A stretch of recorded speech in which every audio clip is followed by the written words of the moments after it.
એવું કહી શકાય કે શિયાળાની સિઝન એટલે વસાણાની સિઝન. તો આજે આપણે બનાવીએ અડદિયા પાક. પરફેક્ટ માપની સાથે આજે આપણે અડદિયા પાક તૈયાર કરવાના છે અને આની ખાસ વાત એ છે કે આપણે આની અંદર માવાનો ઉપયોગ નથી કરતા. માવાનો ઉપયોગ કરીને બનાવેલો અડદિયા પાક થોડા જ દિવસની અંદર તમારે વાપરી દેવો પડે છે, પણ જો તમે આ રીતે તૈયાર કરો તો આ અડદિયા પાકને તમે 1 થી સવા મહિના સુધી સ્ટોર કરી શકો છો. હેલો ફ્રેન્ડ્સ, તમારા બધાનું હાર્દિક સ્વાગત છે. તો ચલો આજની મજેદાર રેસીપી બનાવવાનું શરૂ કરીએ. અડદિયા પાક બનાવવામાં આપણે કાજુ અને બદામ બંનેનો ઉપયોગ કરવાના છે ડ્રાયફ્રૂટમાં. તો 150 ગ્રામ આપણે ટોટલ ડ્રાયફ્રૂટ લેવાનું છે. તો મેં અડધો કપ બદામ લીધી છે અને અડધો કપ આપણે કાજુ લઈશું. તો બંનેનું વજન થઈને 150 ગ્રામ થશે. તમારી પાસે જો આવી રીતનું વેઇંગ સ્કેલ હોય તો તમે એમાં લઈ શકો, અથવા તો પછી જો આવી રીતના મેઝરિંગ કપ હોય તો એમાં પણ લઈ શકો. તો કાજુ અને બદામ બંને આપણે અડધો અડધો કપ લેવાના છે. આમાં તમારે મિક્સ લેવું હોય પિસ્તા કે અખરોટ તો એવું પણ લઈ શકાય, પણ જનરલી અડદિયા પાકમાં કાજુ અને બદામનો ઉપયોગ કરવામાં આવે છે. હવે અડદિયા પાકનું મેઇન ઇન્ગ્રીડિયન્ટ્સ એટલે કે અડદનો લોટ. તો અત્યારે મેં 250 ગ્રામ કરકરો અડદનો લોટ લીધો છે. તો એ 1.5 કપ તમે લેશો તો 250 ગ્રામ થશે. તમે ઘંટીમાંથી લાવી શકો અથવા તો ઘરે પણ તૈયાર કરી શકો. ત્યારબાદ આપણને જોઈશે ગુંદર. તો અત્યારે ગુંદર મેં લીધો છે 1/3 કપ. 1/3 કપમાં 1 ટેબલ સ્પૂન જેટલો ઓછો એટલો મેં ગુંદર લીધો છે. વજનમાં 50 ગ્રામ થશે અને બાવળનો ગુંદર લઈશું, જેથી દરેક વ્યક્તિએ ખાવામાં ઉપયોગમાં લઈ શકે. હવે જોઈશે આપણને ડેસિકેટેડ કોકોનટ. તો એ મેં 3/4 કપ લીધું છે. તમારી પાસે સૂકું નારિયેળ હોય તો એને તમે છીણ કરીને ઉપયોગમાં લઈ શકો. અને ત્યાર પછી આપણને જોઈશે ઘી. તો ઘી આપણે જેટલો અડદનો લોટ લઈએ ને એટલી જ ક્વોન્ટિટીમાં લેવાનું છે. તો 250 ગ્રામ લોટ હતો તો 250 ગ્રામ આપણે ઘી લેવાનું છે. અને તમારે જો આવી રીતે મેઝરિંગ કપમાં લેવું હોય ને તો લગભગ 1.5 કપ જેવું તમારું ઘી થશે. તો આ પ્રમાણે તમારે દરેક વસ્તુને વજનથી અથવા તો પછી મેઝરિંગ કપથી મેઝર કરીને લેવાની, તો તમારો અડદિયા પાક એકદમ જ પરફેક્ટ બનશે. ગોળ લેવાનો છે. તો અત્યારે મેં 1 કપ ભરીને ગોળ લીધો છે અને ગોળ આ રીતે ઝીણો કરી લેવાનો. ઝીણો કરેલો હોય એવો ટોટલ આપણને લગભગ 1.5 કપ જેટલો ગોળ જોઈશે અને વજનમાં એ થાય છે 300 ગ્રામની અંદર. તમે ખાંડનો ઉપયોગ કરીને પણ બનાવી શકો. ઓરિજિનલી અડદિયા પાક ખાંડની ચાસણીમાં તૈયાર કરવામાં આવે છે, પણ આજે આપણે એને ગોળથી તૈયાર કરીશું. તો આપણો જે અડદનો લોટ હતો એને આપણે ધાબો દેવાનો છે, જેથી એકદમ સરસ એનું દાણાદાર ટેક્સચર આવે. તો થોડું આપણે ઘી લઈશું. જે ઘી આપણે કાઢ્યું છે ને એ જ ઘી લેવાનું છે અને ગરમ કરવાની જરૂર નથી. થોડું પતલું ઉપર જે ઘી છે ને એ જ આપણે લઈશું. તો લગભગ 2 ચમચી જેવું આપણે એની અંદર ઘી નાખવાનું અને 2 ચમચી જેવું દૂધ નાખવાનું. આપણે મોહનથાળ બનાવતી વખતે જે રીતે ધાબો આપીએ છીએ ને બસ એ જ રીતે આપણે આની અંદર ધાબો આપવાનો છે. તો દૂધ અને ઘી બંને મિક્સ કરી અને અડદનો જે લોટ છે કરકરો એને આપણે મિક્સ કરી થોડી વાર માટે રહેવા દઈશું. તમે જો મિક્સર જારમાં તમારે ઘરે આ લોટ તૈયાર કરવો હોય ને તો એમાં પણ કરી શકાય. તો તમારે અડદની દાળને થોડી શેકી લેવાની અને પછી તમે મિક્સર જારમાં એને ગ્રાઇન્ડ કરો ને તો પણ તમારો એકદમ કકરો લોટ ઘરે તૈયાર થઈ જશે. દૂધ અને ઘી બંનેને આપણે બરાબર મિક્સ કરી લેવાના છે અને પછી ઢાંકીને એને આપણે 10 થી 15 મિનિટ માટે રહેવા દઈશું. એટલે આપણો અડદિયા પાક એકદમ સરસ દાણાદાર બનીને તૈયાર થશે. અડદિયાની અંદર જે મસાલો નાખવામાં આવે છે ને એની અંદર આપણે જે તેજાના નાખવાના છે એમાં મેં તજ લીધો છે. તો લગભગ 2 ઇંચ જેટલો તજનો ટુકડો છે. અડધો નંગ મેં જાયફળ લીધું છે. આ રીતે એને મેં થોડું ઝીણું કરી લીધું છે અને 10 થી 12 નંગ આપણે લવિંગ લેવાના છે. તો આ ત્રણેય વસ્તુઓને આપણે ગ્રાઇન્ડ કરી લેવાની છે. એકદમ ફાઇન એનો પાવડર નહીં થાય, થોડું એનું કરકરું ટેક્સચર રહેશે. તો અડદિયા પાકમાં આ રીતના તેજાના નાખવાથી ખૂબ જ સરસ સુગંધ આવે છે અને એનો જે લાભ છે આપણને મળે છે. હવે જે ગુંદર હતો એને આપણે મિક્સર જારમાં પહેલા જ ગ્રાઇન્ડ કરી લેવાનો છે. તમે ઈચ્છો તો તમે એને તળી પણ શકો છો, પણ આ રીતે વધારે ઇઝી પડશે. તો ગુંદરને પણ આપણે ગ્રાઇન્ડ કરી લીધો છે અને ગુંદર જ્યારે તમે ગ્રાઇન્ડ કરી લો ને પછી તમારે એને હાથેથી નહીં અડવાનું, નહીં તો તમારા હાથની ઉપર એ ચોંટે છે. એટલે અને ખાસ ધ્યાન રાખવાનું કે મિક્સરમાં બિલકુલ જ મોઇશ્ચર ન હોવું જોઈએ.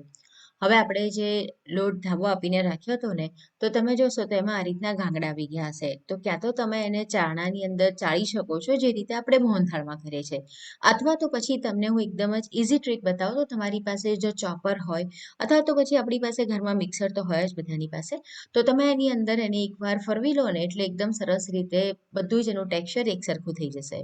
તો અત્યારે મેં ચોપર લીધું છે, ઇલેક્ટ્રોનિક ચોપર, અને એને આપણે 1 થી 2 વાર આપણે ફેરવી દઈશું તો એકદમ સરસ સરસ દાણાદાર આપણો અડદનો લોટ તૈયાર થઈ જશે જુઓ. એટલે ચાળવાની બિલકુલ જ જરૂર નહીં પડે. તો આ રીતે આપણો લોટ તૈયાર થઈ ગયો છે. હવે આપણે આગળની પ્રોસીજર કરીએ. જાડા તળાવાળું આપણે કોઈ પણ વાસણ લઈ લઈશું અને આ રીતનું પેન લેવાનું છે. કઢાઈની આ રીતનું પહોળું તમારી પાસે પેન હોય ને તો એ લેવાનું. નોનસ્ટિક પણ લઈ શકાય.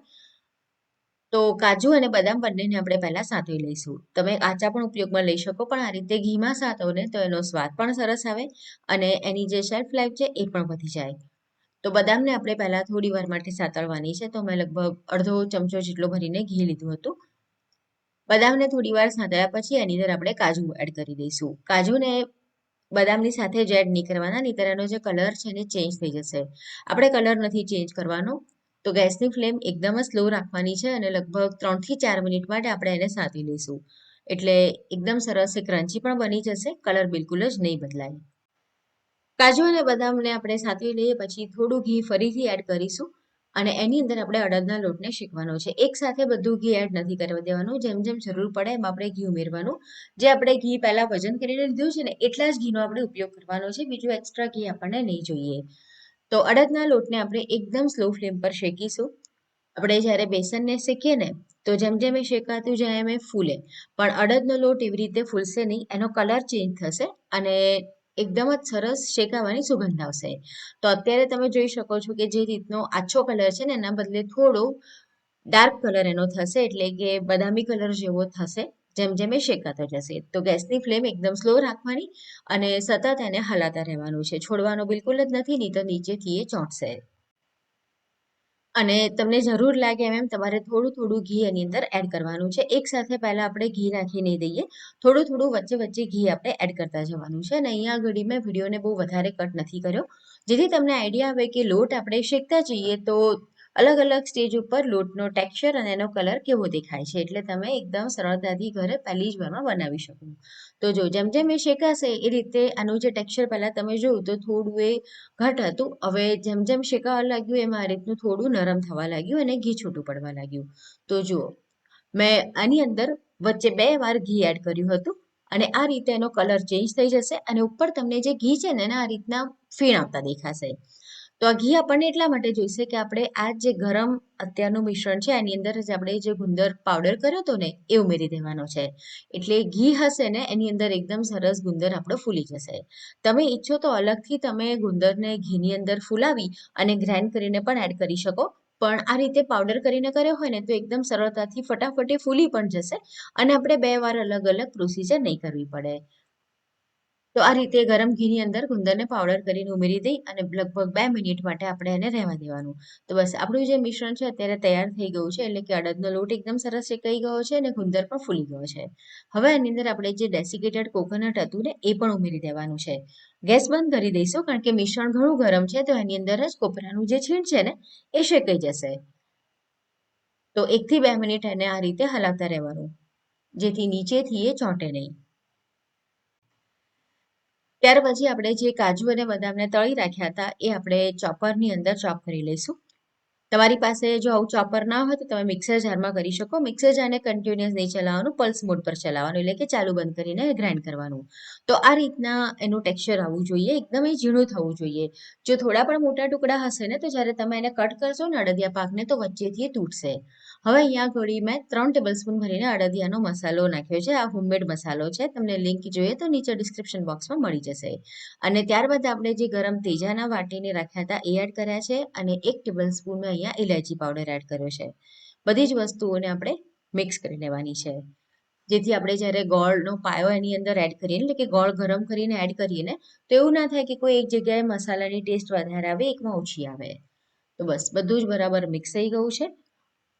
તો ગોળ આપણે હવે મેલ્ટ કરવાનો છે. તો જેટલું પણ ઘી વધ્યું તે બધું જ અત્યારે મેં લઈ લીધું છે અહીંયા આગળ. ધ્યાન એ રાખવાનું છે કે ગોળને આપણે ફક્ત મેલ્ટ કરવાનો છે, એની ચાસણી નથી બનાવવાની. તો આ રીતનો એકદમ ઝીણો કરેલો ગોળ લેવાનો. મેં કોલ્હાપુરી ગોળ લીધો છે, તમે દેશી ગોળ પણ લઈ શકો છો. દેશી ગોળ લેશો તો અડદિયાનો જે કલર છે હજુ વધારે ડાર્ક આવશે. બસ ટેસ્ટમાં કોઈ ફરક નહીં પડે, પણ અમારે ત્યાં એવું નથી ગમતું એટલે મેં અત્યારે કોલ્હાપુરી ગોળ લીધો છે. અને સતત આપણે એને હલાવતા રહીશું જેથી જલ્દીથી એ મેલ્ટ થઈ જાય.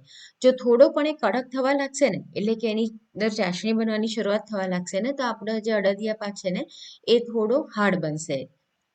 તો બસ આ રીતે આપણે એને ફક્ત પીગાળવાનો છે, જેમાં આપણને 2 થી 3 મિનિટથી વધારે સમય નહીં લાગે અને સતત હલાવતા રહેવાનું જેથી જલ્દીથી આ રીતનું તમને ટેક્સચર મળી જાય. તો બસ હવે આપણે આ જે ગોળ આપણો મેલ્ટ થઈ ગયો છે અને મસાલાની અંદર આપણે મિક્સ કરી લેવાનો છે. તમે ઈચ્છો તો તમે આની અંદરથી લાડવા પણ વાળી શકો છો. અને આ અડદિયા પાકની અંદર મેં માવો નથી એડ કર્યો. તમારે જો માવો એડ કરવો હોય તો આપણે જ્યારે ડેસિકેટેડ કોકોનટ એડ કર્યું ને ત્યારે જ માવો એડ કરી થોડી વાર માટે શેકી લેવાનું. પણ જો માવો નાખીને તો પછી અડદિયા પાકની શેલ્ફ લાઈફ ઓછી થઈ જાય છે માવાના કારણે. જો તમે આ રીતે તૈયાર કરો તો માવા વગર પણ અડદિયા પાક સરસ લાગે છે અને તમે એને 1 થી 1.25 મહિના સુધી સ્ટોર કરી શકો છો. અને માવો તમારે જો નાખવો હોય તો અત્યારે જે મેં મેઝરમેન્ટ બતાડ્યું છે એની અંદર તમે લગભગ 100 થી 150 ગ્રામ જેટલો માવો એડ કરી શકો છો. બરાબર મિક્સ કરી લેવાનું અને પછી તરત જ આપણે એને ટ્રેની અંદર એટલે કે મોલ્ડની અંદર ઠારી દઈશું. તમે થાળીમાં પણ ઠારી શકો છો, પણ અત્યારે મેં આ રીતનો જે મોલ્ડ આવે છે એ લીધો છે ને એની અંદર મેં બેકિંગ પેપર લગાડી દીધો છે, એટલે આપણે જ્યારે બહાર કાઢીએ ને તો એકદમ સરળતાથી એ બહાર આવી જાય. અને તમારે આ પ્રોસેસ થોડી ઝડપથી કરવાની છે કારણ કે ઠંડી હોય ને એટલે જે ગોળ છે એ તરત જ પાછો જામવા લાગશે. તમારે જો લાડવા તૈયાર કરવા હોય તો તમારે ફટાફટ એમાંથી લાડવા વાળી લેવાના, નહીંતર પછી શું થશે કે જેમ જેમ એ ઠંડુ થશે ને એમ એની અંદર બાઇન્ડિંગ બરાબર નહીં આવે. બહાર માર્કેટમાંથી તમે જે અડદિયા પાક લાવો છો ને એમાં ઘણી જગ્યા પર ડાલડા ઘીનો પણ ઉપયોગ કરવામાં આવતો હોય છે, પણ આપણે ઘરે તૈયાર કરીએ છીએ તો ચોખ્ખા ઘીનો જ ઉપયોગ કરવાનો છે, તો જ અડદિયા પાક આપણને ફાયદો કરશે. તો આપણે સ્પેચ્યુલાથી આ રીતે એકદમ સરસ પ્રેસ કરી લેવાનું છે અને એનું લેવલ કરી લેવાનું છે. તમે ઈચ્છો તો હજુ ઉપર થોડું ઘી એની અંદર એડ કરી શકો. બહાર તમને અડદિયા પાકમાં ઉપર થીજેલું ઘી ઘણી જગ્યાએ મળતું હોય છે, પણ મેં નથી નાખ્યું. અને ગાર્નિશિંગ માટે આપણે પિસ્તાની કતરણ નાખીશું અને થોડી આખી ઇલાયચીના દાણા નાખવાના છે. આ ટોટલી ઓપ્શનલ છે. તમારે ડેકોરેશનની અંદર જે પણ નાખવું હોય ગાર્નિશિંગમાં એ તમે નાખી શકો છો. લગભગ અડધા કલાક જેવું થાય ને પછી આપણે શું કરીશું કે આ રીતનું ધારવાળો કોઈ પણ સ્પેચ્યુલા લેવાનો છે. અત્યારે મેં આ રીતનું મારી પાસે જે સ્પેચ્યુલા છે ધારવાળો એ લીધો છે અને એનાથી આપણે એના પીસ કરી લેવાના છે. તમે ચપ્પુ પણ લઈ શકો, પણ મને આ વધારે ઇઝી લાગે છે. તો અડધા કલાકની અંદર લગભગ 20 થી 25 મિનિટ પછી તમે એને આ રીતે પીસ કરીને તૈયાર કરી લેવું, નહીંતર શું થશે કે જામવા મળશે ને તો પછી પીસ તમારા બરાબર નહીં થાય. હવે આપણે એને બહાર હમણાં નથી કાઢવાનું, એને 1.5 કલાક ઠરવા દેવાનું છે અને પછી આપણે એને બહાર કાઢી દઈશું. તો આપણો અડદિયા પાક અત્યારે તૈયાર થઈ ગયો છે. તમે એને 1 થી 1.25 મહિના સુધી સ્ટોર કરી શકો. તો તમને આજની અડદિયા પાકની રેસીપી કેવી લાગી કમેન્ટમાં ચોક્કસ જણાવો. આવી નવી નવી રેસીપી જોવા માટે જો કિચન ક્રાફ્ટ ચેનલ સબસ્ક્રાઇબ ના કરી હોય તો જરૂરથી કરો. અને રેસીપી પસંદ આવી છે, વિડીયો પસંદ આવે છે તો તમારા ફ્રેન્ડ્સ અને ફેમિલીની સાથે એને જરૂરથી શેર કરો. તો ફરીથી મળીએ નવી રેસીપીની સાથે.